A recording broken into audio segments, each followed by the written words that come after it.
Oh, let's get to it. Obviously, we'll edit this part out. Yeah.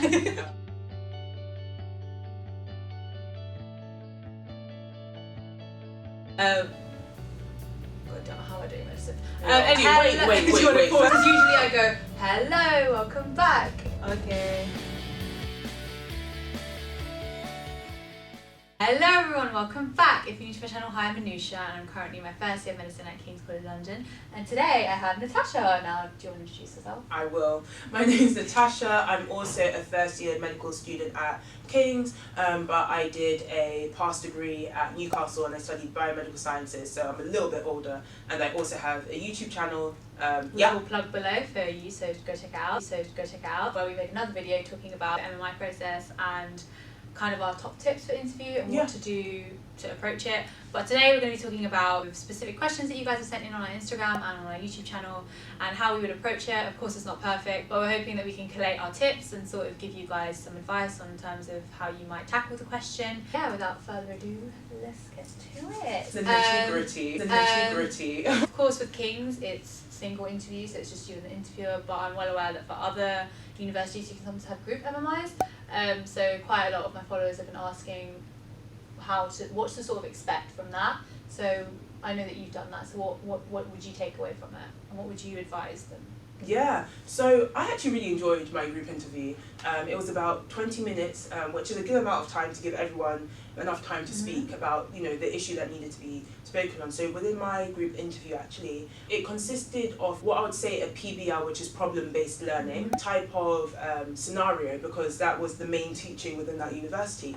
Can't remember exactly what it was about, and I wouldn't be able to tell you anyway, but we broke down that sort of disease and we unpacked it into different sorts of areas.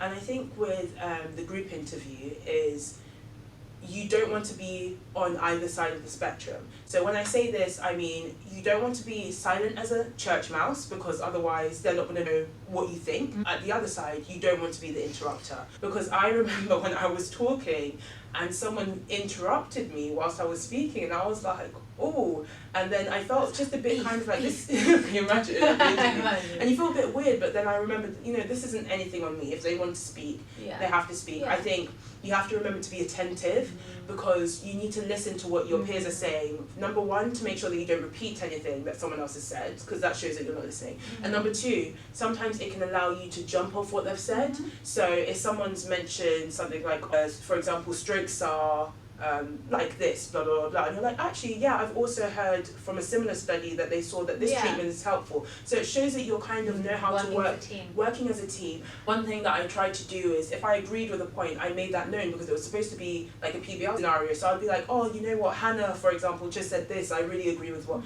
Hannah said. I do think that is a good treatment option to use. I also think this is a good thing. So it really just shows that you're really willing to get involved, to get to know your teammates, that you're sociable, that you're personable. So make sure that you read up on your stuff. I forgot what NICE guidelines were. I'll plug a few useful links down below. We'll talk about stuff, Always make sure you know the basic principles. Don't forget the 4 pillars.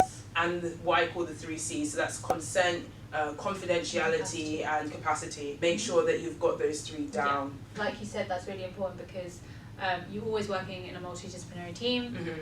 Even in university, you're put into tutorial groups, you've got different groups that you need to work with. So I think if you're able to show from the beginning that you're able to adapt to that, it's not only showing the soft skills, which are difficult to get across in a personal statement, it's also showing them that you're just intrigued and willing to learn, which I think is really interesting. One thing you've got to really, really highlight is patient-centered care in everything, especially in the group interview, because prognosis is so different for different people. So one of the examples I always give, you could have 2 patients, they could have the same sort of injury, like a hip injury, for example.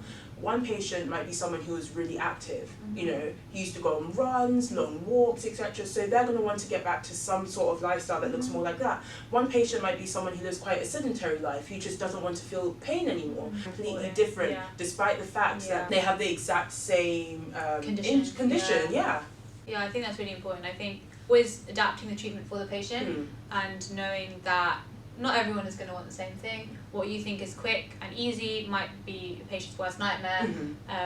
Patient might just want to be out of pain, like you said. So I think these group exercises are really important. So again, if you are called for a group interview, just bear in mind that some of the things that she's mentioned, like people interrupting you or perhaps not finding the right time to speak, that's okay, it's completely normal. Just make sure that you always take every opportunity to either agree with someone or sort of bounce off of them or just interact with the room. Make yourself known. Yes. Yeah, so now I'm just going to ask Anusha about two words that are quite similar sounding, and I think people get them mixed up a lot in everyday life, but in medicine it's really important to understand the difference between the two. So how would you describe the differences between empathy and sympathy? So I think the main difference is the way that you interpret it. So with sympathy, you are feeling for the patient, you're understanding where they're coming from, you're sort of being able to see why they feel how they feel. But that's not enough. You need to be able to, in order to treat the patient, you need to be able to put yourself in their shoes, because of course they have this condition and it's completely objective, but there could be so many other factors that could worsen it for them. For example, if a patient's had a fall but they have no one at home to look after them, or they've got no care plan for them, you need to be able to put yourself in their shoes, and like Natasha mentioned, patient-centered care. In order to give them the best treatment possible, you have to see where they're coming from. And I think sometimes it's easy to mix them up because of how similar they sound, and also because they kind of have like an overlap. But I think know your key terms, know how to define compassion, empathy, sympathy, patience, things like that. Just because you never know, you could literally have a station where you're asked to define. Yeah, exactly. I feel like empathy is such a deeper concept because, like you said, it's you're really trying to put yourself in that patient's shoes and feel, and your patients will be able to sense that and see that will that make them have reassurance in you. Another important thing is doctor-patient relationship. If you're able to empathise, they will trust you, they will tell you more, you will get the best out of the session, and you'll be able to help them more. I think empathy is not always easy, I can understand that, because sometimes you might not technically agree with how they're feeling, but you always have to show that you are willing to like listen, that you are willing to understand it. Patient-centered care, y'all. Patient-centered care. So always remember that. Okay, so that's everything I think for today. Hopefully there have been some useful things to take away for you. Be sure to check out Natasha's channel as well. I'll put the link to that down below. Be ready for the rest of my interview prep series, which will hopefully be useful for you. But yeah, thank you for joining me. Thank you so much. No, this has been amazing. Yeah, and you really said, good. make sure to check out both videos. Yeah. We hope that honestly they do help you. Yeah. And good luck, honestly, Good to luck. everyone. Stay tuned for more videos, and yeah, we'll see you soon. Yeah, alright. Bye.